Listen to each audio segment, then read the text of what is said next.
Damn, like I'm feeling tired just listening to you right now. Am I really an artist? Should I really be here? You're just thinking, wow, a few hours ago I was in a party with a whole bunch of people, half of them going off to get nose candy. That's where my own politics were questioned and my own belief system was questioned.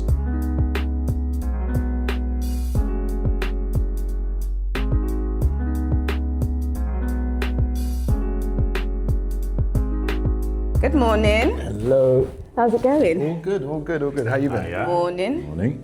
Doing well. Hello. And hello to you guys and welcome to the Get Help podcast with me, Charmaine Chanakira, and Daniel Blenman, Third Eye London. and Gavin Johnson. episode 4. Let's go. So today, guys, I have my lovely friends. We kind of switched it up this week. Today we have 2 people that do know each other.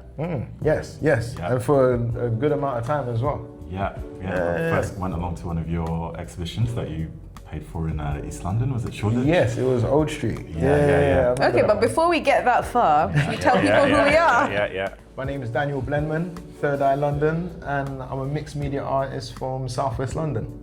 Okay. What are your Insta handles so people can find you? Third Eye London on everything, so YouTube, TikTok, and Instagram. Amazing. And I'm Gavin Johnson. I'm an abstract artist, also a professional athlete and author. And you can find me on Gavin Johnson Art. This is my main sort of handle, and everything will be on there. thank you for sharing, guys. Well, you guys already know who I am. But let's talk about how we all know each other. Yes, let's get into it. So, So how long have we known each other for? probably since 2021. It's 2021. I think so. And how do you guys know each other? And then, through Instagram, I just saw he Yeah. was doing an exhibition and I was just getting into the art world myself. So I just thought I'd come along and I saw that he was from Jamaica and Trinidad, just like myself. So I thought, let me just show some support to this fellow Caribbean artist. He And, turned, he just turned up. He was on one of those ones, you know, when you see someone and you think, where do I know this person from? Are they celeb? Like, who is this person? Oh, he came in with celeb energy. He was giving off like main character energy still. But then I was like, where do I know you from? And then he was like, Instagram. And I was like, you know what? I respect that because we had only spoken on Instagram briefly, like, I like your work. Oh, I like your work too. And then he came down, so I made sure I paid back the favor and went down to his show. And then from there, how long ago was that? I think it was around the same time or maybe just a little bit afterwards because I was a was, little bit yeah. more established because I was putting out lots of Instagram posts, like boosted posts and stuff. So loads of people saw me and I think that's how you came Yeah. across my work and then we just started communicating from there. And that was the time when I was really trying to like move like an artist. I was like, thanks to my cousin back there, hiding away. Mr. Interesting. He's the one who basically got me off my backside and was like, you need to live this life. You need to do more shows, you need to go to more shows. And I started like just mingling and that's how we got in contact. So it was really good. Yeah. How easy is it for you guys to make art friends? Art friends. Go ahead, Daniel, you first, yeah. You know what? I wouldn't say it's easy.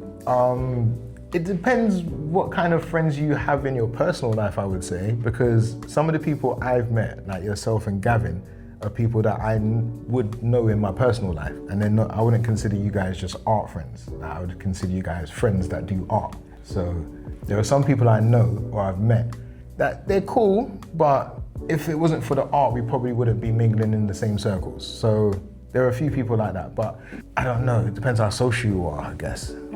But what about you, Gavin? What do you feel? I found it quite easy because I'm quite good at networking and doing things like this, and I haven't come from an art background necessarily, and I grew up around artists, like my whole family are artists, singers, dancers, pop stars and all that kind of stuff. So for me, this world was quite natural and easy for me, so I didn't have any sort of affronts of, feeling, a bit awkward in these spaces. It wasn't too bad, and doing the work that I do personal training and coaching, I'm used to just meeting people and making that instant connection and finding something that we have in common. So for me, it wasn't too bad, and that's probably why it's allowed me to accelerate as fast as I have done in certain areas and get the types of jobs that most people may not get for a few years. I got them quite quickly, which again comes with its pros and cons, as we'll discuss later. But yeah, I didn't Yeah, it doesn't really faze me. I'll just walk into the room. I'm that type of person that if I know that person is going to get me ahead, I'm talking to you. I'm not messing around with everybody else. Okay, you're not wasting any time. No. If I know this person's the gallery owner or a consultant or an advisor, blah, blah, blah, that's who I'm talking to. And I'm making sure that they know what I can do and they know where I can fit in. Just like how, for example, when I went to Miami just recently for Art Basel, the people that I met were doing a space and deep sea exhibition, and their whole charity had a very big art focus. And I saw them do their stuff, and then I said, look, I want to be a part of this. I went straight after the talk, and I just said, look, I don't know how I fit in, but I want to be doing something with you. Luckily, they liked my work, and the next thing I know, I'm doing an exhibition in Miami. So it can be that quick if you are confident enough and you believe in yourself and you just have that vision in your mind of where you want to be. Yeah. See, he's a lot better than I am. I think my approach is similar to yours, as in like I'm quite shy. Like I know there's a person that I need to talk to, but I'll literally skirt around the whole room, go get a snack or something, and come back and be like, oh, maybe I should speak to them, and then go home without speaking to them. So. But your art does a lot of talking. Let's be honest. Oh, come on now. It does a lot of talking. Look for at you, the pieces. You know, That's what I hope for, because I'm getting a lot better with the networking. But I can talk to artists better than institutions, if that makes sense. If I know that you're just a person like me trying to do what I'm doing, that connection is a lot simpler for me than it is me like meeting a gallery owner. Because I feel like with a gallery owner, I have to put on a persona, or I have to be somebody, or like pretend to be the most important person in the room, whereas I'm just a normal guy. Yeah. You always got to play a character. Yeah, well, this is kind of goes into my background as an athlete. Coaches always tell you you're king of the track. So when you step on the track, you're the most important person there. Everyone else is just there to make up numbers. You need to believe you're the best, like that Muhammad Ali mentality. And that's what I've carried over into the art world as well. So do you kind of believe in faking it until you make it? I wouldn't say faking it, because you still need to be able to produce, because you'll be found out very quickly in this world. Yeah. But yeah, you need to have the confidence to, because there's lots of very, very talented artists. You can go to Leicester Square and see 1,000 of these portrait artists that are incredible artists selling their stuff for £5, £10. So there's tons of talent out there, but you've got to show that you've got that X factor, you've got that extra bit as to why people will want to buy into you as a brand. You're not just, the art doesn't just sell itself, the person sells the art. So the artist is sometimes the most important thing. So sometimes the art will be there and people like the art, but the story of the artist and their journey is more interesting, or is the thing that actually gets you to kind of link onto that artist or link onto that type of art. So a lot of people I know, when they know an artist, it's not because of their greatest work, it's because of the artist. So like the Dalis and the Picassos or the Basquiats or whoever it is, it's always the person that kind of brings that energy to the work. So because this is what that sort of golden sort of zone for most artists is to get to a point where people are buying parts of you and not just necessarily the art. So they get to a point where you can just scribble on a piece of paper because you've done it. They feel like they've bought a part of you, and that's where the value comes in. Because it is, at the end of the day, the human connection and the story behind the art that really sells it. Definitely. Well, perfect segue into today's task. So what do you guys know about art therapy? Oh, I know that art therapy is using art to cleanse the soul and the mind. So a little bit of things that I do when it comes to art, a bit of meditation. But that's all I know. I've never really delved deep into it. So yeah, elaborate. It's for mental clarity, to help with traumas, because a lot of people can't communicate through words necessarily, and they find it a lot easier, colours, shapes and forms, to communicate what they're feeling. So that adds to therapy as well. Okay, so they've pretty much done my job for me. But just to recap, art therapy is a method in which people can use to, I guess, help them with processing their own mental thoughts or like feelings or emotions. Even just the experience of making art can count as therapy. So you have art therapy as just the art making and the process of making art, or you have art therapy where you have like a facilitator that helps you process your traumas, your inner thoughts, your emotions, and then creates a whole dialogue behind that. So there's two components, so art therapy and art with a therapist. Nice. I'm ready. So today's task, what I'm gonna put you guys through is a lovely art therapy making session where we're gonna have about half an hour to 45 minutes to make artwork. And then after that, we're gonna talk about what we've made and how the process has made us feel. All right, Sure. All right. I like But it. before we do that, we've got a mindfulness exercise. But before we get into that, guys, Oh, we've been using these cards, okay. but Gosh. Oh gosh. we got our own Get Help cards. We got our own deck. You guys know how much I love a good match, so I'm gonna be really yes. excited to be debuting my Get Help cards today. My producer didn't even see how excited I was to introduce my cards. We need to zoom in. We need to zoom We in. need a zoom. in. Zoom is there. Yeah. Just Can you see them? Yes. Can you see them? go. That is the one. Sexy and black. The one. Spin them around. Get Help prompt cards with Charmaine Getting that 360, Chanakira. yeah? But before we do that, we're gonna dial down the energy a little bit just so we can focus and get rid of any anxieties that we brought into the room. Okay. So, I'll invite you guys to both stand up. Okay. So what we're gonna do today is a bit of tapping. This is gonna help us decompress a little bit and get rid of any stress or anxieties that we might have today. It's great for when you have those days where you just got so much built up energy and you just need a little bit of a release. Nice. Yeah? Nice. All right then. You guys ready? Good. I think so. I think so. Okay, so I invite you to guys close your eyes and just take a deep breath in. Hold. And then take a longer breath out. And then a deeper breath in. And if you want, just so I can show you examples, you can open your eyes again. So I can show you how the tapping method works. So at first, I want you to tap the insides of your, the insides of your hands. And then we're gonna swap to the other side, the insides of your hand. And I invite you to take a deep breath in. And then a longer breath out. And then other side. And a deep breath in. And then a longer breath out. And I invite you with both your hands to tap the top of your heads. Take a deep breath in. And then a long breath out.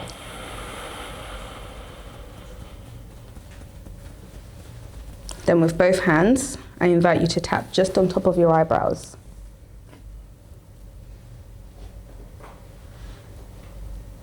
And take a deep breath in. And then a long breath out. And now we're going to tap just underneath, just by our temples, on the side of each eye.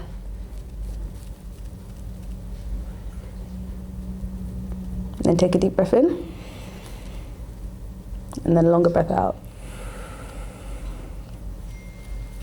Now I'm going to invite you to just tap right underneath your eyes, on your cheekbones.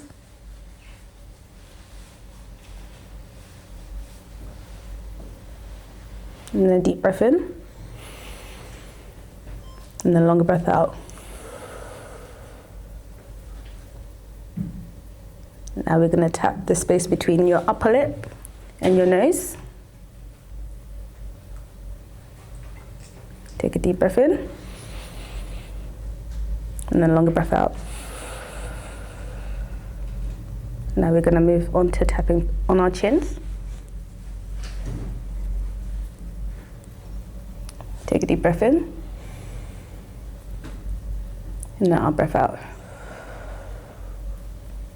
Now I invite you to tap on your chest. It can be a lot longer and a lot harder. Take a deep breath in. And deep breath out. Another deep breath in. And a longer breath out.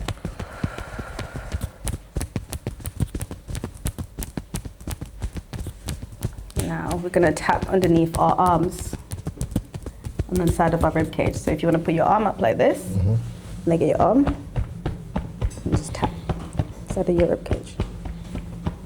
Take a deep breath in, and then longer breath out. Deep breath in, longer breath out. Now we're going to switch to the other side. You're going to take a deep breath in, and then a longer breath out. Have a deep breath in. And then a longer breath out. Now, I want you to notice your body. And whatever you're feeling, whatever sensation it is, whether you want to move, you want to stretch, you want to move your arms up, just want you to get back into your space. If you want to stretch your arms, if you want to stretch your legs, please feel free before I invite you back into the room. And in 3, 2, 1, I welcome you guys back into the space. Thank you. How are you guys feeling after that? Yeah, that was actually really good. Yeah? I feel calm. That's what we want. So now good. we're gonna move into the art making segment of the Get Help podcast. So, using my brand new cards. Okay, let's see what we got here then. Sorry, does someone want to take these old ones? Don't like them anymore. I'm gonna scatter around some random words, and I want you to pick out. I say one, but we can pick up to 3 words that you resonate with today. Okay. It could be a feeling, it could be an emotion, it could be a thought, whatever card you resonate with. I just want you to pick one up and explore it emotionally. Shameless plug, there's about 77 of these cards in this deck, so there's a wider scope of exploring than the other cards did have. Yeah, so who wants to start and tell me about which cards they've picked up today? Gavin, Yeah. send it your way. Okay, so I picked up empowerment, which I feel is very important for people to feel, and that's sort of associated with the book that I've wrote. A shameless plug. In the title, Little Book of Empowerment. But there you go. Nice. Fulfillment is the next one. I feel this is also very important because people always gravitate to happiness, but what I feel is happiness is a moment, whereas fulfillment is long-lasting, is something that people need to gravitate towards more. Happiness obviously has its place and it has its time, but fulfillment is the end goal that most people should Definitely move towards. And identity is very, very important. Again, something I talk about in the book. It's about identifying, having the awareness of who you are, what you want to achieve, where you want to go in life, and understanding that your identity will evolve and change over time, and to allow yourself to move into those spaces through understanding that when you do change your identity, there is a mourning period. So you get that thing where the old identity wants to hold you back and will say, no, don't do this, don't do that, when you're on the right path. nice. I like that. Thank you. Do any of those cards resonate with you? Yeah. Fulfillment is definitely something that I feel like it's not easy because people tend to target things that are popular rather than that actually fulfills them. I know people that do things that aren't quote unquote cool, but it makes them happy. So some people need to really understand that fulfillment is individual. But yeah, definitely identity, empowerment, they all resonate with me, definitely. So I picked up success as one of them, and the reason I picked this one up is basically going on the whole idea of people chasing things that are cool rather than things that they actually like. Because I know a lot of people that could have certain lifestyles, they could be living a certain way of life, but they choose not to because it doesn't make them happy. So I think that we really need to look at success and kind of judge it individually. Like someone else's success is not yours. So let's not get stuck on what socials and the world tells us is successful. Sorry. The next one I got is regret. Regret for me is a waste of emotion. Like people want to talk about, oh, I regret this because I lost, or I feel like I didn't do what I was supposed to do. Like there's a difference between, like when people say you got an L, like there's a difference between a loss and a lesson. And I feel like if you learn something, you're never losing. So don't regret, just take it as a lesson learned. The next one, hope. Hope for me is very important because without hope, I feel like a lot of people are just done. And if you're not optimistic in a certain way, then what's the point? Like you have to have hope. Like things are always gonna get better, or things are always gonna change, or you have to have that hope. And I feel like as creatives and artists, we always have that because we create in a hope that someone's gonna enjoy our work, that I hope that someone's gonna appreciate it. So for me, hope is very important, and that's a special one for me. So yeah. That regret one resonated with me because exactly what you said in terms of taking every L and seeing it as a lesson. Yeah, exactly. I've taken many L's and I had to reframe them. Yeah, yeah. Just Because so- if you don't, then it messes with you. Yeah, just so I can like really understand what I'm doing or where I'm going wrong or where I'm going right. You need the lessons. You need to fail to see what you can improve on. Yeah, or of course. you need to fail to know what winning really feels like. Exactly, because as an athlete, I've lost far more, and this is Absolutely. this is just life, and it's how you deal with that and how you forward which shows who you are Exactly. as a person. Use that experience to be better next time, especially as an artist or anybody that's working freelance or an entrepreneur. You need to have that mindset to just keep knocking on that door until someone opens. That's exactly it. I always look at it like when you were young, you had to learn to walk. How many times did you fall down before you actually started running? Exactly. Yeah. That's it. That's So- our first experience. If you gave up 5 times when you fell down, then you wouldn't be walking. So You'd let's be keep it crawling moving. as an adult. That's wild. Keep it moving. So you have to fail. You have to fail. Thank you for sharing, Daniel. No, and yours now. And mine now. So I chose money, clarity, and healing. Healing, because I'm very unwell today. But, Yeah. She We're giving her energy. We're feeding the energy to her. She see. but no, Feeling honestly, the energy. She's being moving. around you guys is actually making me feel better. You are giving me the energy. That's So what we need to do. healing. So the Yeah. importance of having the right people around you in order to heal. Definitely. Then money. Everyone seems to think that this is the goal. But for me, money is the resource. Money is what helps me move from tool. one place to another. Yeah, it's a a tool. tool, yeah. So I think reframing my mindset, I guess a few years ago, instead of thinking money is the goal, I had to learn that I need money and to use it for other Yeah. things, and that money can actually be mentally detrimental. Or money is mentally detrimental, especially when you don't have any. So just kind of like managing life with and without money. Yeah, and to elaborate on that, I think most wealthy people will actually say that money actually buys you the thing that's actually most important, and that's time. Yeah. Facts. Yeah. And that's what it's there Yeah. for. And that's why it gives you access to be happy. It doesn't necessarily buy happiness, but it gives you access to it. Yeah. So with the time and the freedom that you have, you then can allow yourself to try and find happiness in there. But And I'm not gonna lie, when I buy a little handbag,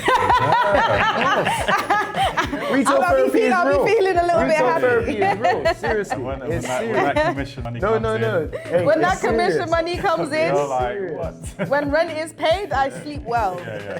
I sleep really good. But again, it's just a tool to make my life a little bit It's easier. definitely a tool. And then clarity supports making decisions and aligns thoughts and feelings. So I'm always searching for clarity. I want people to speak to me directly so I really understand what they say. And in a lot of the art industry, you don't get a lot of clarity. You have people saying, oh, we're gonna do this, just give us a break, or blah, blah, blah. There's a lot of situations where you come by and nothing is clear.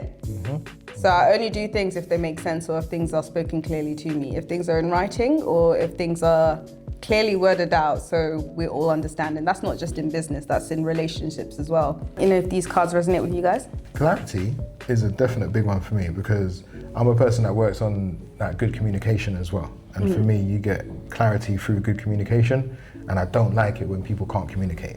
Even when it's something, just a small situation, like let's just be open, like we're all adults, let's just communicate properly. Let's communicate so I can get some clarity. But yeah, clarity is a big one. Healing, definitely. I feel like what you said as well about having people around you that help you heal, that is definitely important to me because I have a lot of people around me, but I choose to spend my time with only a few. So like my cousin, you know what I mean? Like those kind of people help my mental health, which then helps my physical health, which then helps my spiritual and everything else, you know what I mean? So definitely. And then money, come on now, everyone needs money, it's a tool.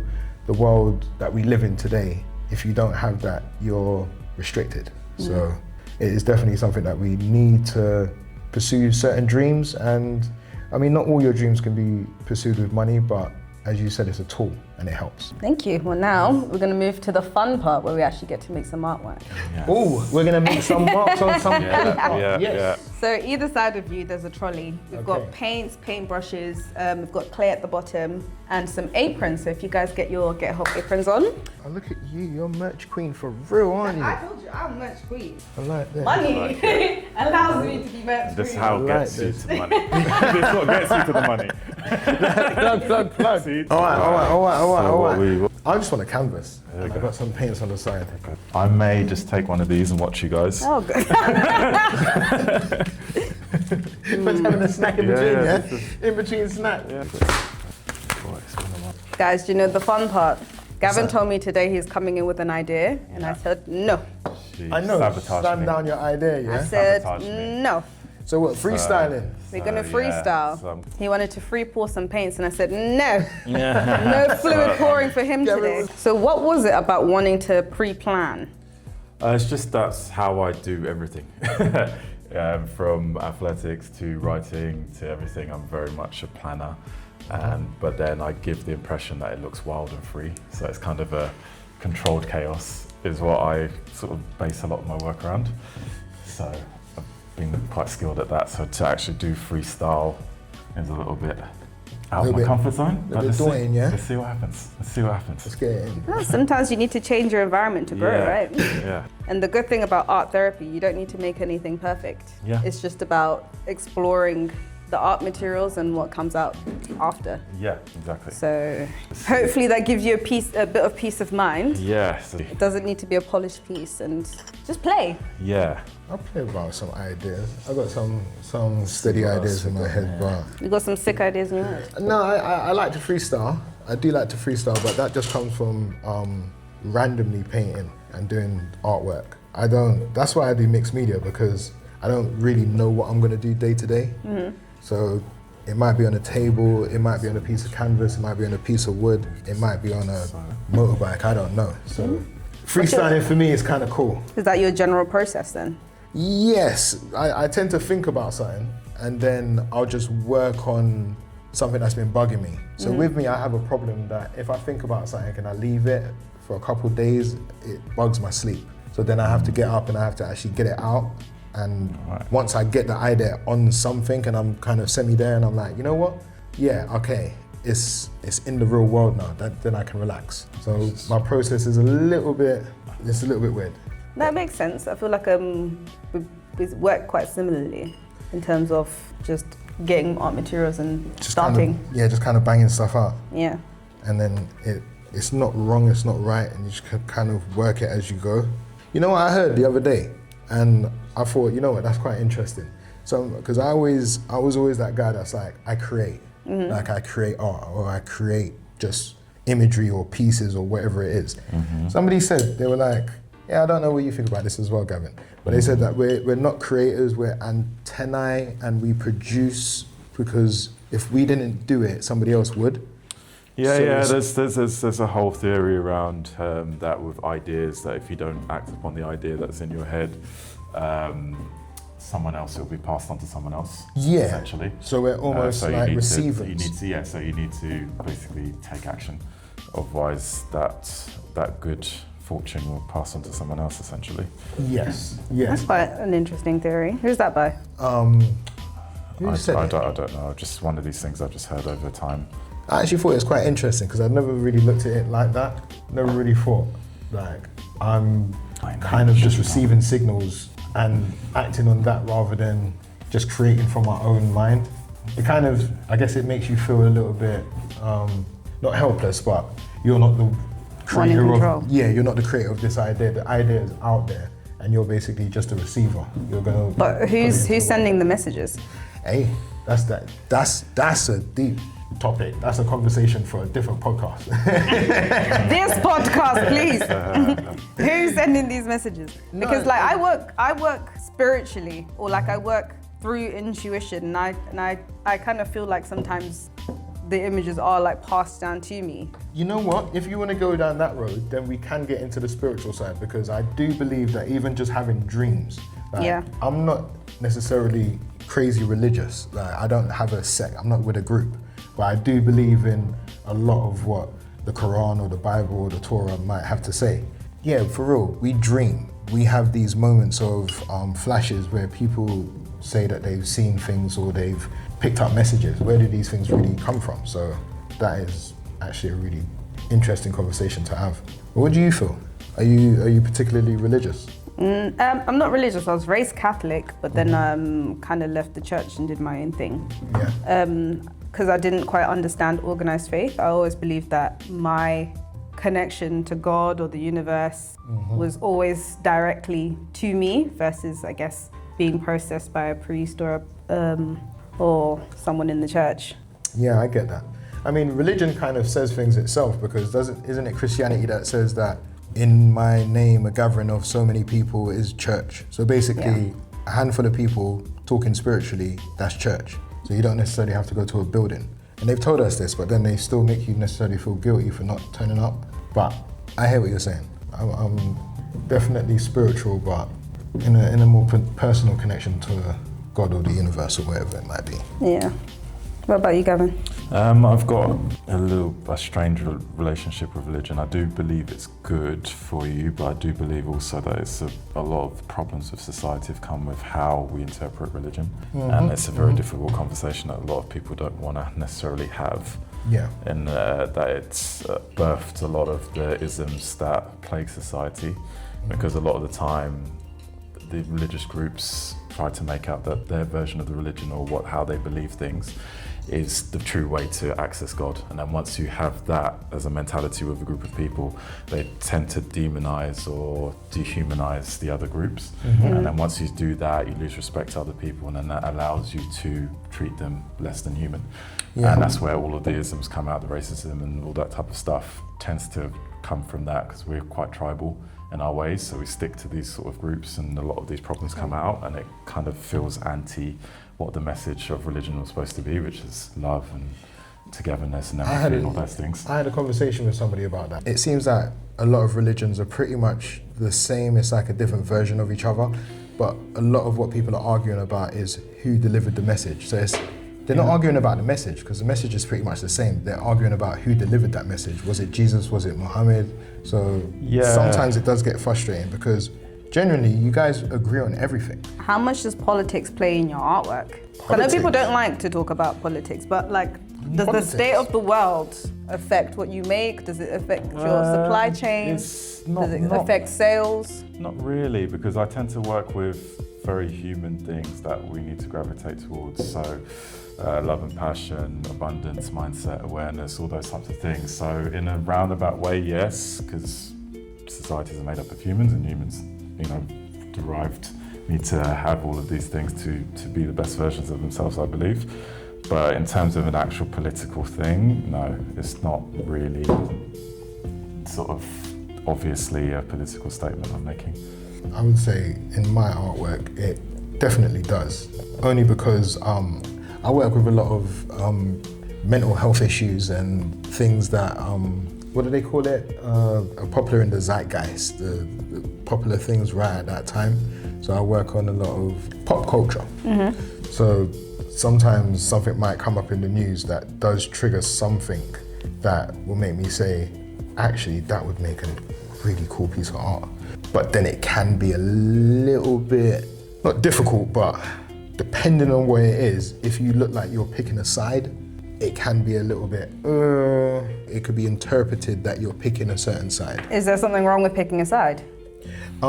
I wouldn't say there is, but definitely in the society that we live today, with cancel culture and all that kind of stuff, it seems that there is a problem with picking a side. Because if you're not neutral or picking the side that you should be picking, and when I say should be, I'm talking in terms of what people are saying on socials or the news or whatever, then yeah, you could get cancelled out here. So I think it is definitely, especially for artists, for anyone creative, art, fashion, music, we've seen musicians be cancelled because they've taken a certain political stance on something. It can be career ending for some people. So yeah, you have to be careful sometimes. And I'm not saying you have to be careful as don't do what you want to do. I'm just saying, like, obviously if you're trying to have longevity in a certain industry, maybe just mind your words and just be careful what you're putting out there for everyone to see. But yeah, today's society it's not easy to have your own mind and say what you feel. See, I used to think a lot like that, like, oh, I have to be really mindful of what I say. And I still am very mindful of what I say or how I say it. But I think my message will always be true to myself. Yeah. I used to really, really shy away from like saying anything or even just like talking about my blackness. But the longer I've been in the industry, the more authentic I allow myself to be.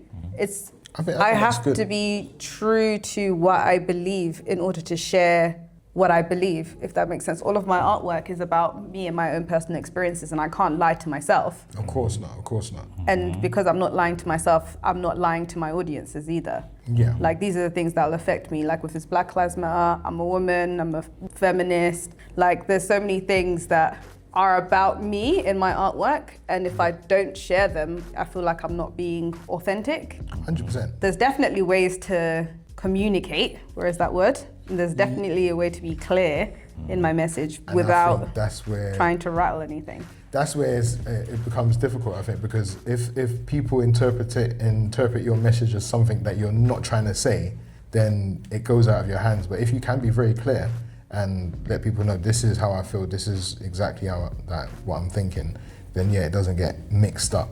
But yeah, I feel like what you're saying is right. You should be true to yourself, but it's hard in the world that we live in today. It's not as easy to be as free and open as maybe some people would want to be. But if you're in a position where you can, I think that's brilliant.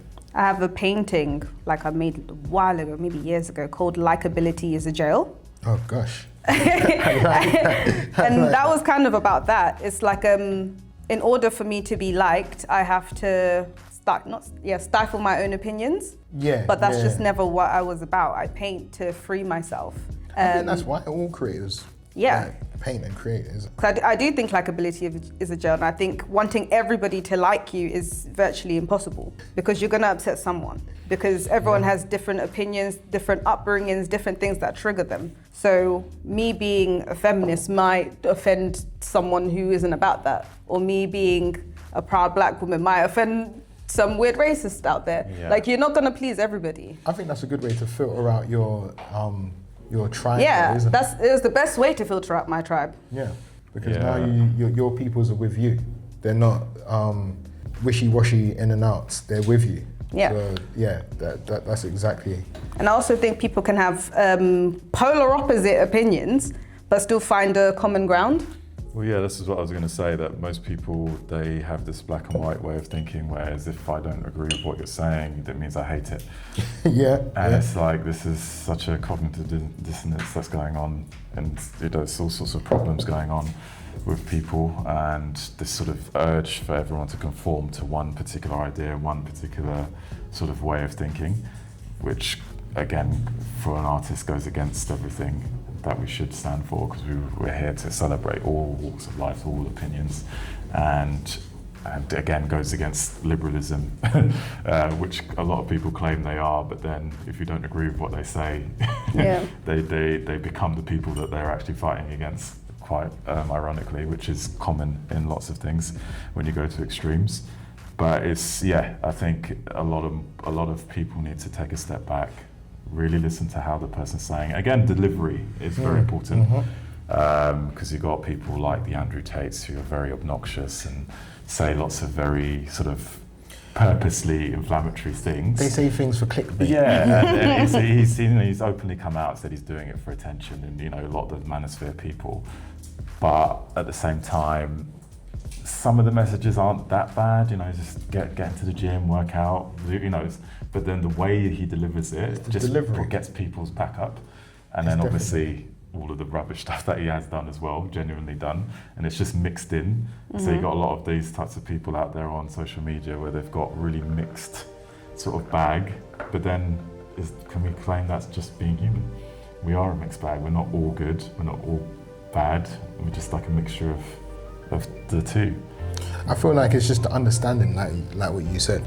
As long as we can just listen to someone's point, even if you don't agree with it, just listen to what they're saying before you start screaming at the rooftops that they're either a racist or they're this or they're that. Yeah. Definitely listen to people's points, but don't be scared to say your point. Yeah, because I think it comes down to, like, going back to identity.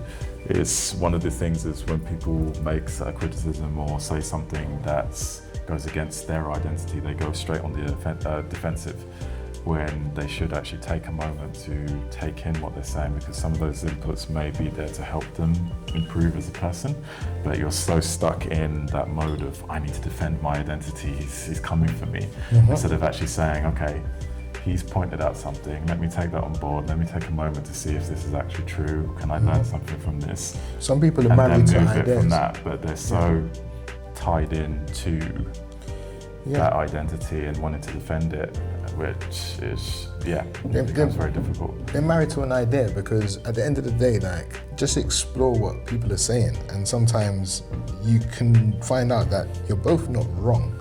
You're just coming at it from different angles. Yeah. And sometimes that's a good way of looking at things because Well, because the thing is, conflict isn't necessarily a bad thing as long as it's constructive and you're both coming from the point where you want to improve something. It's like constructive criticism. Yeah, so you'll both say something from different points of view, and then you'll find that happy medium. Where the problem is when both sides are determined to be right, and there's no movement, and there's no point in talking to a person, like make up all sorts of lies, and you see it in the media. Oh, but you said this. Or they'll use some pick up little like things. you see it in the media where they'll see a whole discussion and then only clip certain parts that support their argument, and they do stuff like that to manipulate how things are. What about politics within the art industry? How do you manage that, or how do you get around that? It's one of these things where it's like a trial by fire. I believe you have to go through it, feel that burn, understand it. Because, going back to the sort of visualization, when I first started an art piece, I had this whole big thing of getting into a gallery. That was everything for me. Get into a gallery, and I manifested that. And then what happened is I got in contact with a gallery, same gallery as Charmaine. They invited me in, I thought, wow, this is it, I've made it. And then what happened is it didn't quite turn out the way I wanted it to. The people that were managing the gallery weren't aligned with the way I like to do things. Let's put it that way. And that relationship broke down, but then after that I've had a better idea, a greater sense of how I wanted to approach it, who I wanted to work with, and it allowed me to create a better visualization, because visualization works best when you've got more detail, in my opinion, and you create an emotional attachment to it. So me just saying, getting into a gallery, okay, what kind of gallery, what kind of audience do you want, what kind of people do you want to work with, you've got to really do that whole thing. And then when I did that second time round, because I took a break for about a year, I manifested that, and then I met some art dealers that really work well with me, and I found that that's my way of doing things, not necessarily working with a gallery, but working with individuals really helped me, because I just felt like having that one-to-one relationship with someone that can put my art in the places where I believe they should be works best for me. Yeah, totally get it. That sounds good. When it comes to the politics of art galleries and stuff, I haven't actually got into that world yet. I just get lookers. I get pure people looking at my page, looking at stuff, commenting, but they ain't biting. These galleries they think I'm a problem. I feel like I'm a problem. Why do you feel like you're a problem? Or why do you think they think you're a problem? Because I look at galleries and I look at some of their rosters, yeah? I ain't gonna name any galleries out here, but I look at names, not joking. I look at their roster and I look at some of their artists. So, sometimes you see a piece of work and you're like, wow, I like that. And then you go into the artist and then you're like, who was that person that produced that? Because it can't have been you, because you're dull as anything. Like, you ain't got no pizzazz. Like, you're some proper art school graduate that's just like, I don't know how you got in there, but damn, I'm feeling tired just listening to you right now. There's a lot of stuff, but the gallery seem to love them. So well, you got to understand it's all about lots of cliquey relationships and who their parents were. Yeah, I see that. So it's not always just that surface-based thing. I see it, but... And you also, different styles of art require different personalities. And you just got to find your I've seen it. area. But yeah, I get a lot of lookers and a lot of, we'll talk, a lot of talkers. We'll talk. As soon as I'm free. So we'll see when they get free. Box of tricks. Oh, wow. Yeah, I'm coming for you. But yeah. But how do you find it though? Me and Gavin had a similar start. Like, when I got into the art world, firstly, I actually didn't know that I wanted to be an artist. So the only things that I knew about art is the stuff that I saw on TV. So I thought, okay, if I'm an artist, then I need to obviously be in a gallery because that's where people sell art. That's how it works. So my dream was just like, oh, find a gallery, they're gonna sell my work and it's gonna be happy days. But obviously it didn't necessarily pan out like that in the beginning. Then, similar Gary to you, it was a Black History Month exhibition and I thought, okay, cool, let's apply and see how this goes. Then I got in and I said, oh, I've made it. Mother, I've made it. I've got my first exhibition. It's gonna be great. It's gonna be everything that I expected it to be. But when I got there, my artwork was in a basement. Not even my artwork, the Black History exhibition was in the basement. In the basement. And that made me really like question that, like, this is a Black History Month thing that you've been advertising on Instagram, Why are we in the basement? shouting the most, you empower Black artists, but you've got them downstairs in the basement. Yeah. So it kind of made me really like question where I actually wanted to be and who was looking at my work and how they thought that they were helping the community by like putting us in the basement. So my thing was, if you're really about to celebrate Black artists and push them, wouldn't they be in the main gallery space? Oh, 100%. Why are we downstairs where there's no windows? So like Gavin, I kind of thought like, I needed to refine my energetic search here. I needed to really think of where I actually wanted to be and who I wanted to carry my work. Yeah. Not just one, because it's a tokenization of like Black History Month, but like people who actually want my work because I'm talented, they understand my story and the background. So that was definitely an eye-opener. It was like one of my first L's, but also wasn't because it was like one of my first big sales. So like two things can happen at once. I'm not gonna sit here and be like, they did nothing for me. They did a lot for me, especially on my come up. But that's where the politics came in. That's where my own politics were questioned and my own belief system was questioned. Am I with a gallery because they're tokenizing my work, or do I not do it and then not have any work, I have no sales? So my own morals are tested like quite constantly, and it's just figuring out what makes sense at what time. Sometimes I have to take a moral L to get money. Or to kind of like push myself and move forward. There is a certain amount of game playing. You've got to understand definitely have to play a game. how the market works, especially in London and the big art markets. You just have to sort of bite the bullet sometimes and just play along. But then once you do get ahead and you make money and you start to grow, then you can start taking control of your destiny essentially. So yeah, at the beginning, you have to pay your dues, as they like to say. But at the end of it, if you come out the other side, you'll have a lot more power and freedom. So it's kind of similar to like what Pink did. I don't know if you're old enough, where she started off as an R&B girl. When Pink went through her Black era. She had an R&B, and it was a great album. Everyone was expecting the next album, and then the next one was a rock one, and it was like, what? It's like, this is what I like to do though. She did what was popular at the time, got a name for herself, and then off the back of that, did what she wanted to do. Yeah. See, I guess some artists probably have that whole thing about like authenticity, like if I do this and become big, will I be considered this? And obviously some people are just like, why would you care? Like, just get the money. But what would you say about that? Like people that not sell themselves to become successful, but do something that is not necessarily them to make a name for themselves. Play the game. It's for them. As long as they can sleep at night, that's down to them. Everyone's got a different way of doing things. If they're happy with the way they're doing it, then who am I to judge? Just get on with it. Because you should have enough of your own stuff to be concerned about, to be worrying about other people's journey. In my opinion, just focus on yourself. As long as they're not providing any sort of obstacle to you and talking rubbish about you and all that. Oh, 100%. Just let them do them. Everyone's journey is 100% different. Yeah, you know. And then it's all about utilising what you have, you know, available to you. Some people don't come from an art family at all, and it's very difficult to convince parents, you know, and friends and family that this is what you want to do, and there's that struggle there, and other people have the advantages. Like you got someone like Alec Monopoly, for example, who's doing very, very well. Oh, yeah. And everyone thinks he's just come out of nowhere, but actually his dad is a massive CEO of a music company. He then bought the rights for all of the Monopoly characters so that he can actually use it in his artwork. So it looks like he's just come out of nowhere, but actually he's had a massive hand back in, and then he's doing all these massive shows in Miami and whatever, and he's doing very well, and it's good for him. But not everyone's got that. But he's maximised what he's got around him. Yeah. And like, you can't begrudge him. No, you can't. Because if I was in his position, I'd do the exact same thing. You can't. You know? You can't.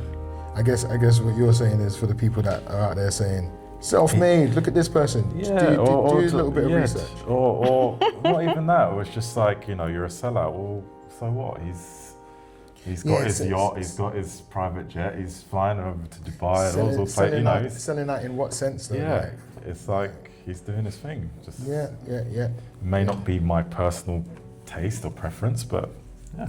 No, exactly. Each to their own. Yeah, and that's what's beautiful about the art world. What's the best thing about your art career so far?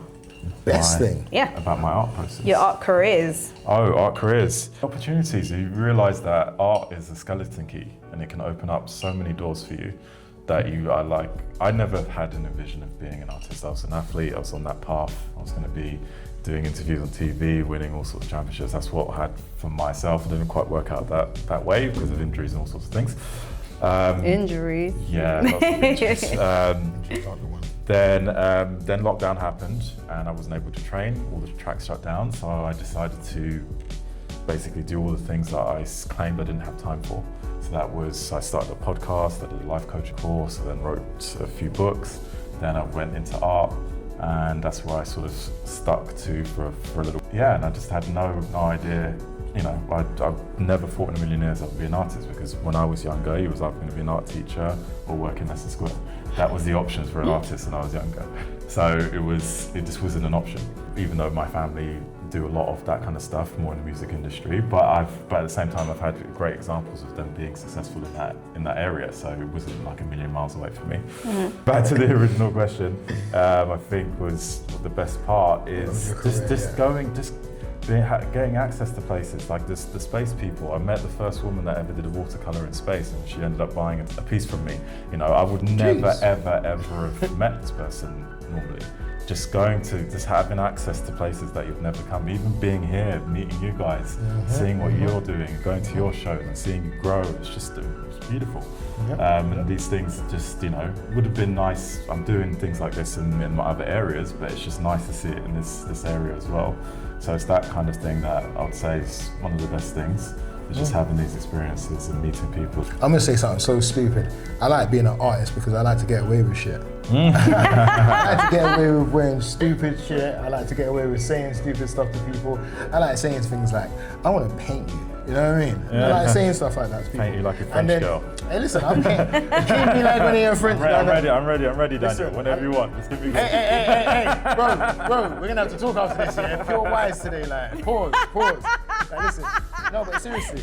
No, I'll be on a level. Yeah, I just like wearing stupid shit. And then if somebody, like, pays attention and looks at me and like, yeah, I'm an artist. Like, you know what I mean? What do you do? I paint. You know what I mean? I create. I like talking shit like that. Plus, when I go to little shows and stuff like that, I like the idea of meeting people. I went to a show, I went with Gavin. It was the Fashion Week. Gavin, oh my gosh, that was the Fashion Week where I was doing the painting. Yes. I done a live painting We at went Fashion to Week show. Dear Darling, that was it. But the people that we met there, in the kind of creative world, it's so easy just to go up to someone and say, I like what you're wearing, what do you do? And then you just get into a conversation. I like doing stuff like that, and I like sharing information. I like just having those wild conversations with people and just going to crazy events. Like, I went to one of the craziest events I've probably ever been to, like on Saturday. Yeah, you gotta tell about this. No, it was an art event. It was an art event / music event / I would say that they like to sell product that is very popular in Amsterdam. So it was one of those type of events. Okay, yeah. But it was very rock and roll. These guys basically kidnapped a warehouse and done their own thing. It did get shut down by the police at the end. It got shut down by the police. But until then, it was absolutely fantastic. And even little things like that, the fact that I paint is the reason why this person got in contact with me on Instagram and was like, would you like to take part in this? Had I never done the art thing, they would have never got in contact with me. So little things like that, it just makes me say, you know what, the world is a very beautiful place, and it's because of creative people. And I'm happy to be one of them. So Definitely. Being an artist is amazing. I mean, I wish it would pay the bills as much as I want it to, but it's absolutely incredible. I love doing it. I love being a creative. I wouldn't trade it for the world. Does, I guess, not selling as frequently as you want put you off being an artist? It has in the past. It has in the past, because I remember there was a period where I was actually, I wouldn't say annoyed, I was probably a little bit frustrated because I knew I was creating good things and I was just getting annoyed with the fact that maybe it wasn't selling as much as I wanted it to. But after a little bit of reflection and just talking to myself about what would you do even if you had 100 billion in the bank? Would you sit down and paint? Yes, I would. So why complain? Just carry on doing what you like to do. So I started looking at it like that more, and I feel like once I'd done that and I started letting go of the idea of I have to get this out, I have to sell, sales were actually coming and people were actually taking notice, and I feel like maybe I was just oozing a different aura. I wasn't On the right frequency. Yeah, definitely on the right frequency, because I wasn't begging for your attention. Now, I'm gonna do this whether you like it or not. And if you happen to like it, there was even times where I was hesitant to sell pieces because I was like, I actually really like this. I might keep it. And then people, I'm like, okay. And then I would see it go off into the distance and they would send me a picture when it's on their wall and I'd be like, But it's a good thing. So yeah, I let go of that a long time ago. And I feel like it definitely helped. How do you price your work? Oh gosh, pricing my work, that's the issue I've definitely had. I've heard people say that they price it by size, they price it by how much time they spent on it. And I tend to look at my pieces and think about the amount of time I've spent on it, the amount of materials that I've basically spent to create it, and what type of materials it is as well. So for example, if it's just on canvas, no frame, it's going to be a different price than the pieces that have been painted onto a wood base, that have got resin on them, that are maybe different levels, because some of my pieces are more carpentry than they are paintings, because I work with a lot of wood and a lot of resistant materials. So yeah, it's difficult. So size, materials, time it took, and how much I love it as well. Yeah, facts. Sometimes I'll see a piece and I'll price it at something that I don't want someone to buy it for. So I'll price it high and be like, yeah, that's the price. And if they take it, then I'm just like, I guess that's the price. You've been compensated. Exactly. But yeah, that's how I do it nowadays. How do you price yours, Gavin? I've changed the way I look at pricing now. It's more of a signalling to who I want to buy the work. So you price it at a point so that you attract a certain type of buyer. So I've gone a lot higher than what I've gone in the past. As you guys know, I've put a lot of work into it. There's lots of different materials and it takes a long time. Some of them take over a month to make, and I need to price it that reflects that, because a lot of the time people expect a higher price, and when I tell them the lower price, it kind of actually works against you sometimes. Yeah. You know, because they want to, it's a really strange market at certain price points. When you get a certain reputation, people will actually want to spend more to show off to their friends, oh, I spent 50K on this or whatever. Yeah. It's a weird market in that way. They don't want a deal when you get to certain buyers. So this is what I've sort of repositioned myself for, that kind of market, essentially. So it's just about putting out a different signal. Because when you price at a lower point, sometimes you come across, which you probably both of you have come across, where they want the earth and the moon and the stars for pennies. Oh, it gosh. just gets very frustrating trying to appease them and do something that they like. It's because they want a bargain, that's why. why. And then you set yourself up for that kind of buyer, and it can be quite detrimental to you all around. What I find with the people that want to bargain is it's almost like they're testing you. Like they're almost doing this thing where it's like, how much more can I get out of this? It's like, can you change this? Can you tweak the color? Can you work with this? And it's like really and truly, you're getting a bargain, and now you want the ends of the earth as well. Like I've told plenty of people that have said, oh, I like this piece, but can you just do this, or can you make this white? Can you do this? And then I was, at first, you see the money there, and I'm like, okay, I have to do this. But then I just said to myself, no, what's the point of me being an artist? It's following your instructions. It's your painting now. It's not mine anymore. Yeah. So why am I doing this? You're and then I have to tell them, no, I'm sorry, this is the way I want it to look. If you want to do that, I can help you sew the materials, and you can just make it yourself. Otherwise, what's the point in you buying it? I'm not your hired paintbrush. essentially.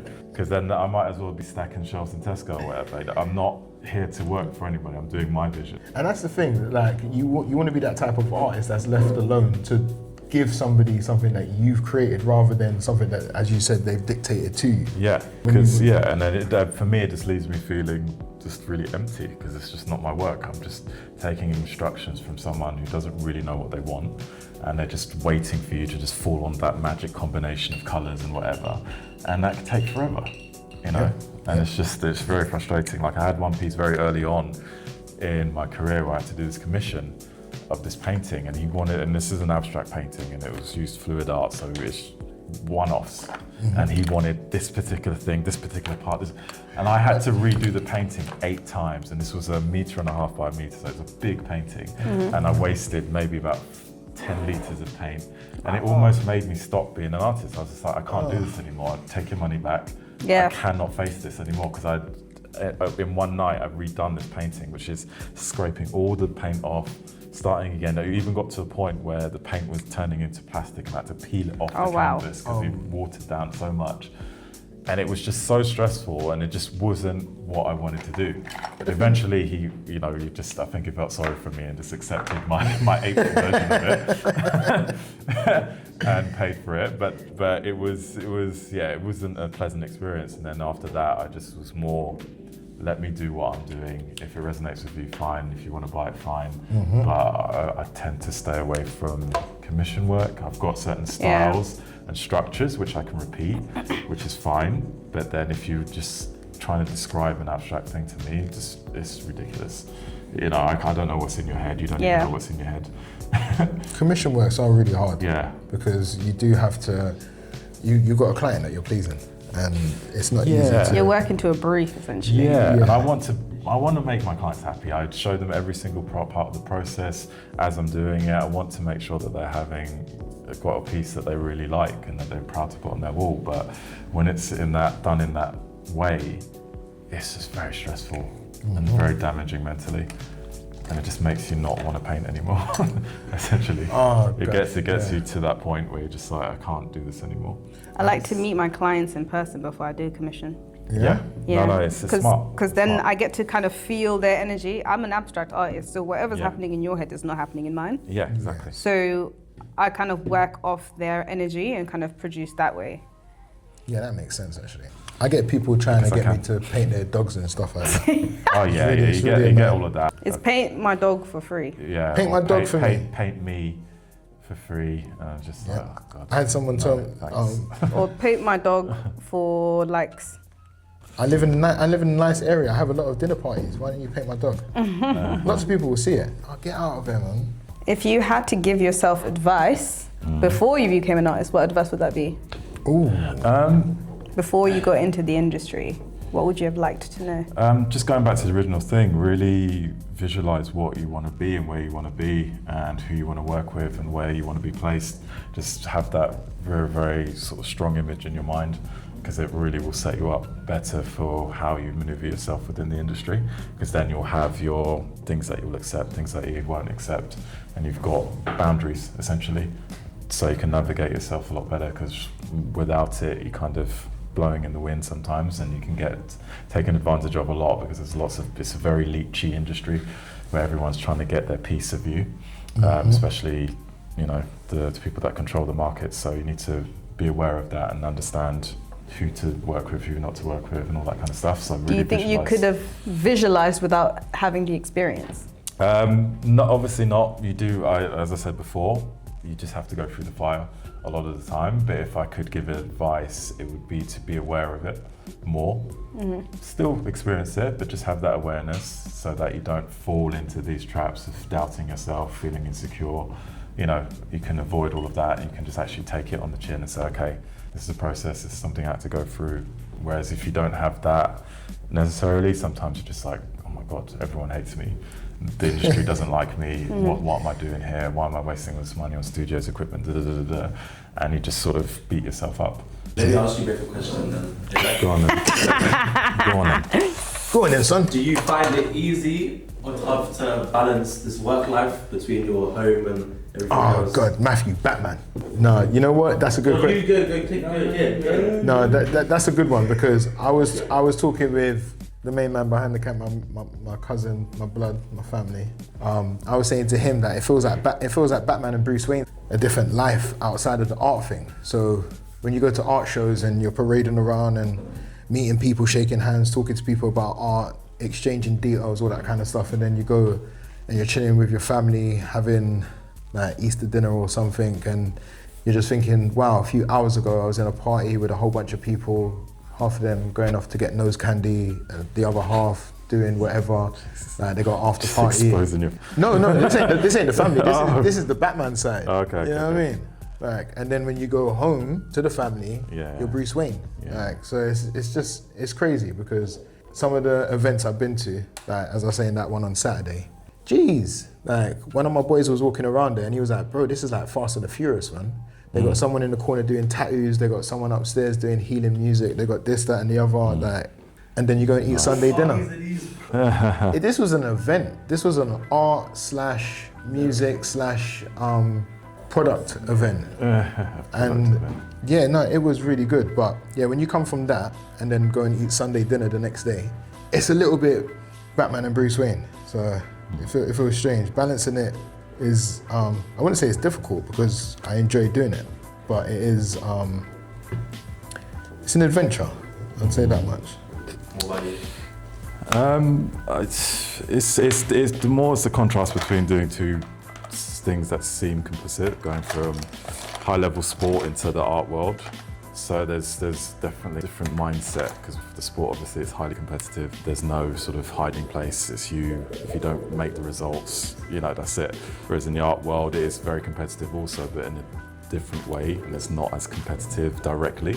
So it's about learning how to sort of deal with that and the people in there, because in sports, for example, I was coached by a Polish guy that had a very strong Russian background in coaching. So it was like, do this or you're shit, get out. I'd come to training, if my first 5 reps weren't good, go home, I don't want to see your face. It's very, and then you come to art and you can't speak to people like that.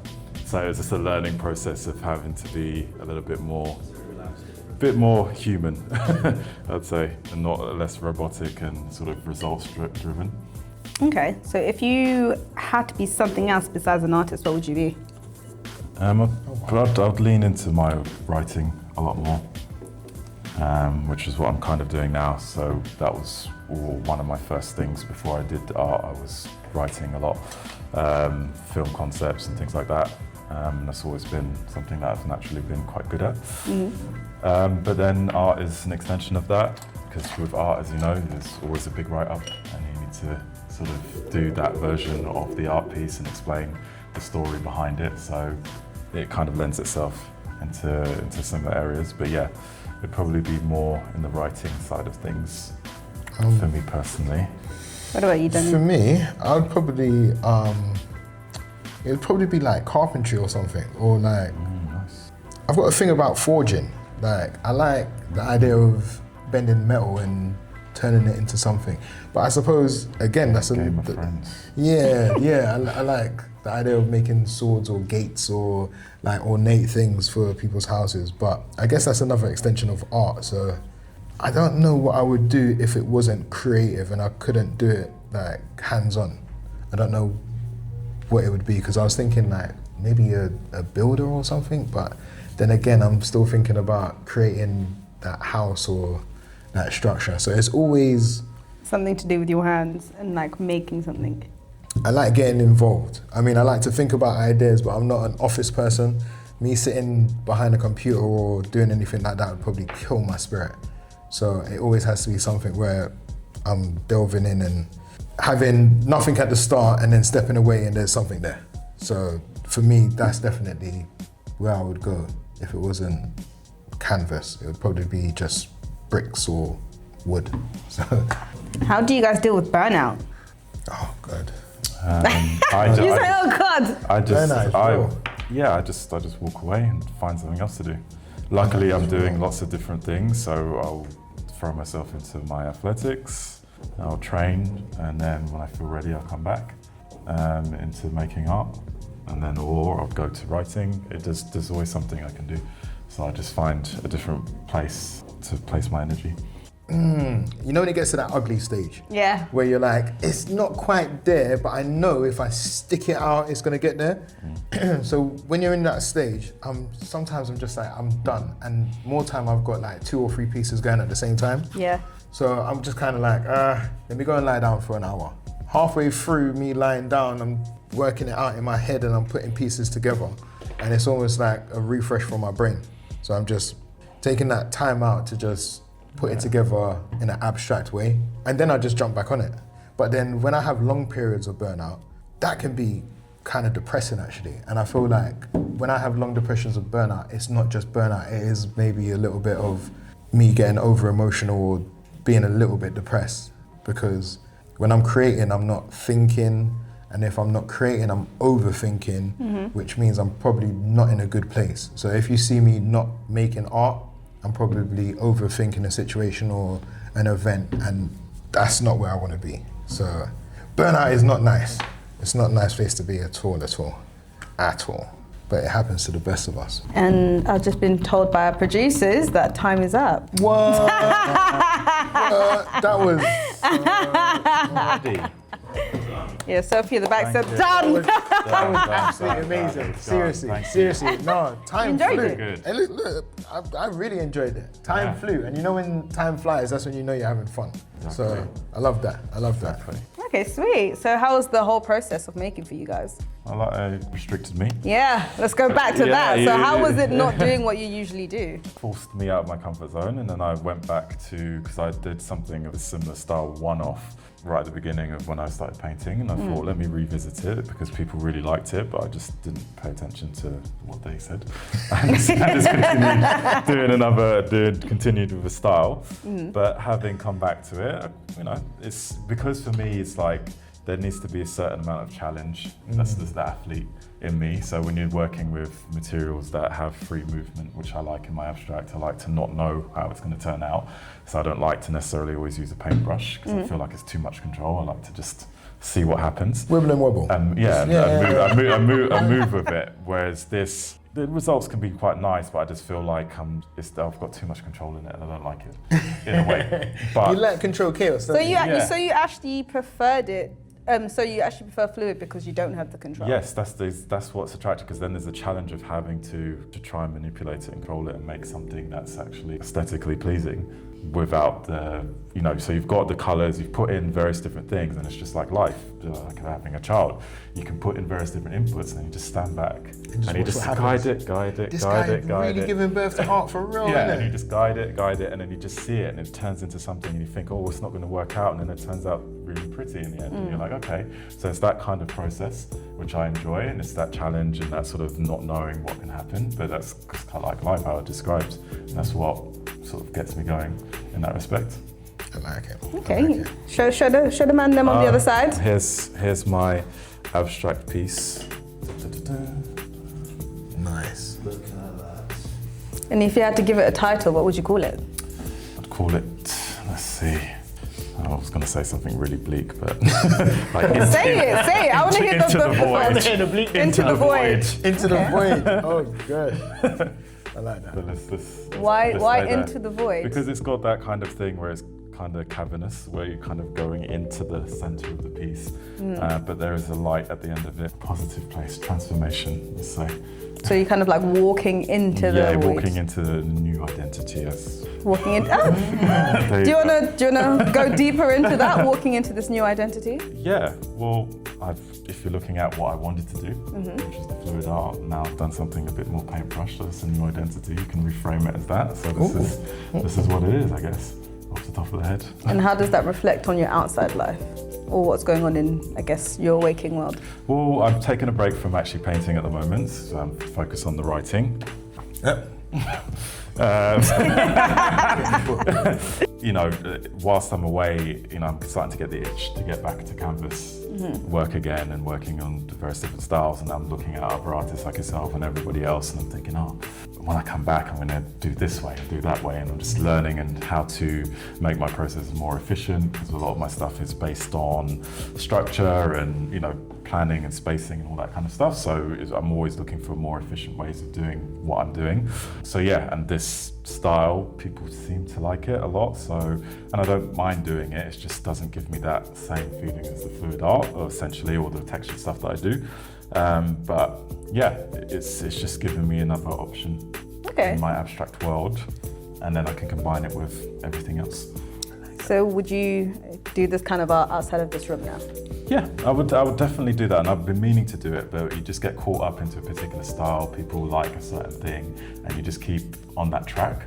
And it's only when you have a disruption, which is what most people change their lives with, because it's a disruptor, you get that chance to do something else, and this was a disruption, so to speak, a very nice disruption. And it allowed me to go back to a style that I did only one off the top of my head, and when I did do it, it sold like literally in a day.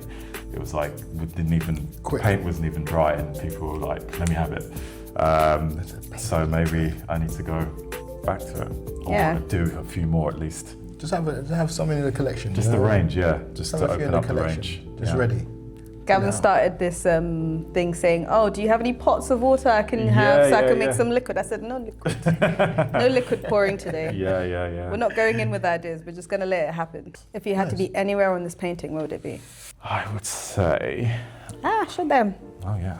Right. I would like to be somewhere there. So I've got just saying goodbye to the older stuff, and I'm just about to enter in, because I think that's the most important, that's the most exciting part of the transformation, is when you can see it all in front of you and you've said goodbye and you're ready to move through. I like that. Why did you ask that? Because I've been doing that recently, where I've actually been taking small sections of paintings and being like, I mean, I like the whole painting, but that's me. And I literally look at that piece for a long time, and then I might move on and get another square. But where did you get that from? Because sometimes our relationship with the canvas and the space that we have could be a reflection of ourselves and how we see ourselves compared to the world. Because some people might say that they see themselves at this little bit of the painting, but then what's in the rest of the space? What's in the emptiness? And how do you then see yourself against the world? Yeah, because this is what I really liked with the fluid art, for example, because I did a lot of pieces where it had negative space, and with the fluid art it spreads itself into that negative space. So for me it was like potential energy, that's what made it exciting, because you could see the work moving, and it's like, what could it be? And you just stare, and it's like a snapshot of that movement, and that's what I found very exciting. So yeah, just to build on what you were saying there, it's just... Sometimes the negative space can say more about a person's psyche than the colours or everything else that's filled. And it's choosing what part of the piece to have the negative space in as well is very important. So, Go on, Daniel. Show the man, Deb. Daniel. All right then, so yeah, my mind changed a few times, and I've created this. It's two names, potentially. It's either Out of the Darkness or Into the Light, because I feel like doing this is definitely taking me out of my comfort zone, because I'm a man that used to work behind the cameras. So I used to do photography and all that kind of stuff, and being in front of the camera doing this, talking and all that, is very unusual for me. So I feel like my emotions are all over the place. That's why you got but I feel like I'm getting more comfortable. I'm getting used to selling myself as well as my art, which I know I need to do. So yeah, that's it. Out of the darkness, into the light. Here we go. Did it help you kind of bring your emotions into one place? Well, it helped me calm down, and it helped me get back to that nice place, because even as a child, sitting down with a notepad and just drawing is very comfortable, and it's very like comforting. So just having this while having the conversation is nice, because I'm in a place that I'm familiar with, and I'm also in a place that I'm unfamiliar with. So having the both of them definitely kept me grounded enough that I feel like I can express myself and be comfortable. So definitely, thank you very much for that. That was an anchor that I feel like I needed. Kind of like Inception when my man spins this thing. You know what I mean? Okay. Yeah. This is my inception coin. How does it feel doing this whole experience with someone you do know versus someone you probably didn't know? Oh, this is home. This is Gavin. Gavin's my boy, like. So this is cool, like. I've spoken to Gavin, as I said, we speak regularly, and just having him here helped me to be in that comfort zone as well, because, yeah, man, it's my guy. You know what I mean? So it's good. Yeah. Do you think what you've made or what you spoke about would have been different if you had somebody else? Yes, but obviously we can't really cross that bridge because we haven't got a different person. But I definitely do feel like I would have probably been on more professional, like just let me talk about my art rather than my personal life or anything personal to me. Probably wouldn't have delved as deep into some of the conversations that we had at the start, especially with religion and politics and stuff like that, because you never know how someone's gonna react to how you feel about something. But having someone that I'm comfortable with, yeah, definitely. And it just helps the conversation and the session feel a lot smoother. So I definitely appreciate that, definitely. What I noticed about you guys is like your techniques were kind of similar, and the color palettes that you guys were picking initially were quite similar. It's turning into something totally different though. Yeah. I was gonna go with something different, but then I thought I was thinking too much. So I changed it up, but I'm actually happy I did, because what I was doing was rigid. What were you doing? I was working on more geometric shapes. And for me, doing geometric shapes is like a bit of a therapy. I like to draw buildings sometimes, especially when I'm feeling stressed. But this is not, I realized I wasn't in a stressful situation. So there's no need to focus and be very precise. I can be free and I can be a little bit more exposed. So yeah, I like it. I'm happy. And if you had to be somewhere in this painting, what would it be? I feel like Pick a face. What face are you? I'm round about here. So not the one right at the front, but kind of behind. So I'm in a good place, but I feel like I'm still maybe these other things that are in front are maybe things that I'm using as kind of shields. So I'm not fully exposed, but I'm coming to the front. I'm coming to the front line. I'll be standing there shouting out, "We are Sparta," with the rest of you. So yeah, I'm getting there. Okay, before Yeah. we close up, I'm gonna ask one final question. Go on. How do you overcome imposter syndrome? And this is an open question Go for on, you as well, Gavin. Shouldn't I hit that? It's very difficult, but the best way is to probably reinforce it with good experiences. So you need to put yourself around good people, good environment, make sure you have the support from your family, friends, close ones, to just reinforce that you are on the right path, what you're doing is worthy, and also have that belief in yourself, and just set yourself up so that you can be successful. So put yourself in situations where your work will be appreciated, find those places so that you can get that reinforcement and get rid of those limiting beliefs that keep you in that space where you don't believe you're good enough. Because everyone's got a voice, everyone's got an artistic ability. It's just about finding your crowd and your tribe. And you just need to make sure that you spend a lot of time doing that, and that will help a long way. Because for me, for example, my background's in a lot of sports. I studied economics, philosophy, and all those types of things. So even though I was around a lot of artists, I still at times feel like, oh my God, am I really an artist? Should I really be here? And you get all those, even though I've done lots of really good things, I still have those moments where I'm like, oh my God, is this good enough? And then, you know, you run into a few nasty people in the art world and they make you feel like you're not good enough.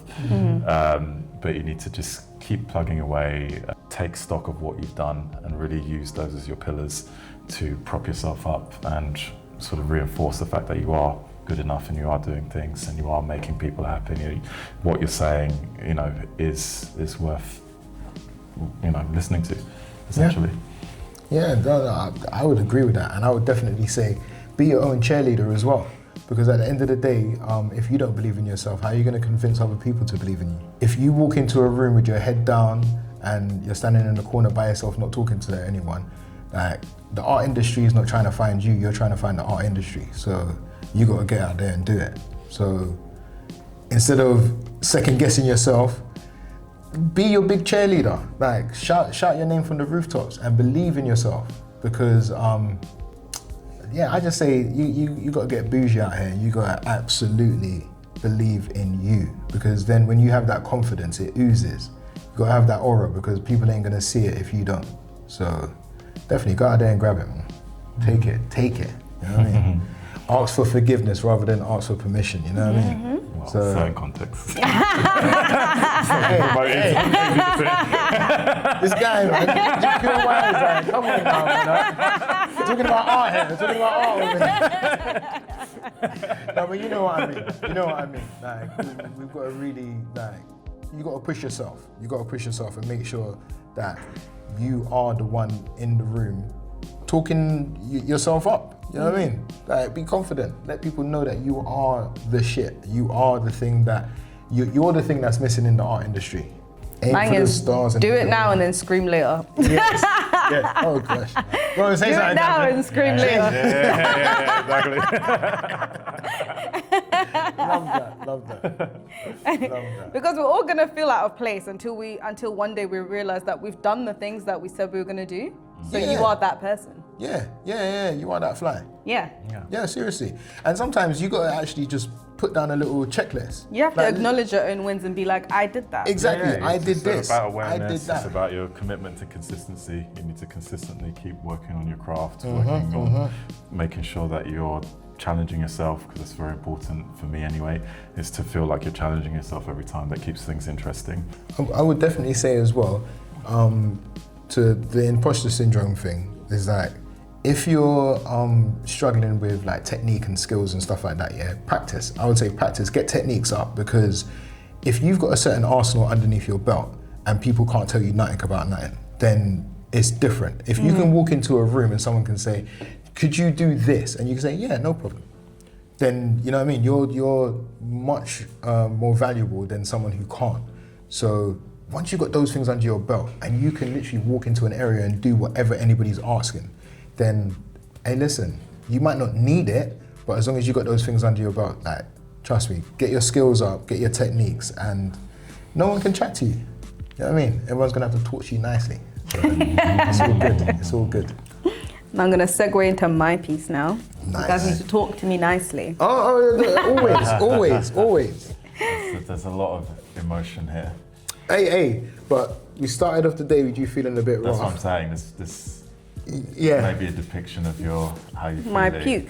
I feel the roughness. How I feel it. ill you're feeling. I feel the roughness. But at the same time, the colours, the vibrancy means that you're still here. You've still got the bubbly you, but Do you know where I was inspired? go on. I told Gavin that he couldn't do liquid art. Yeah, so you decided to do it. I was noticing that. I was like, look at this girl here. I said no liquid art for you, liquid but art. liquid You art did for it. Shah Then you today. did She was Yeah. like, you know what, I'm gonna do what I told him not to do. Yeah, do you know what? Because I'm comfortable with a paintbrush. So each session, I look at ways to make art a little bit more difficult for me, whether for me using clay or me trying out inks today. Yeah, Oh, nice, thanks, yeah. nice. I was just trying to use a medium that I'm not comfortable with to see what it opens up for me. Yeah, this is what I always say to people. I feel like being an artist, sometimes it's like being a mad scientist. It's like you've basically got all of these chemicals and you're just combining them to convey a message or to make something that's aesthetically pleasing. That's what's so exciting. You can put a bit of silicone in the watered down acrylic and it does all sorts of crazy things, and I think- it's just We're alchemists. Making exactly, mistakes essentially. and what they call them happy accidents. Yeah. Like, those are the best ones, because I've done things where I've spray painted something and then spray painted something straight on top and it's Yeah. cracked. And then I'm like, actually, I don't quite like that. that Yeah. looks really good. I'm gonna do that every single time now. Yeah, it's So about discovering different techniques, and that's what I'm doing Yeah. a lot of my work, just discovering new processes, and it's just that part of the journey and that challenge is, it keeps you going. And then it brought me back to my money card. And I was starting to think, oh, can I possibly sell this? Is this sellable? But I think that's just naturally where my head goes, because I'm in the practice of making and selling art. But anyways, guys, what would you guys rate your getting help session? what It'd are we rating it it'd up? have to be 11 out of 10. 11 out of There we 10. go. Jeez, I'm Pay me agreeing. I'm later. agreeing with that. 11. You know what I mean? Yeah, it was a great experience. What was your favourite part? Oh, just to do something that I wasn't planning to do, essentially, and come out with something that I quite actually like. Amazing. Yeah. Daniel? My favorite part was just being here because I've never done a podcast before. I'm stepping slowly into the light, as I said before, and I'm enjoying this journey. So thank you very much for having me. And yeah, I appreciate it. I've learned a lot today, and I feel like I'm gonna keep it moving, keep moving onwards and upwards. So definitely appreciate it. Oh, amazing. Excellent. Yeah. And thank you guys. That's it from the Get Help podcast today. I've been Charmaine Chanakira, and this is Daniel Blenman. and Gavin Johnson. we'll catch you in the next one. Trust. Well done, thank you.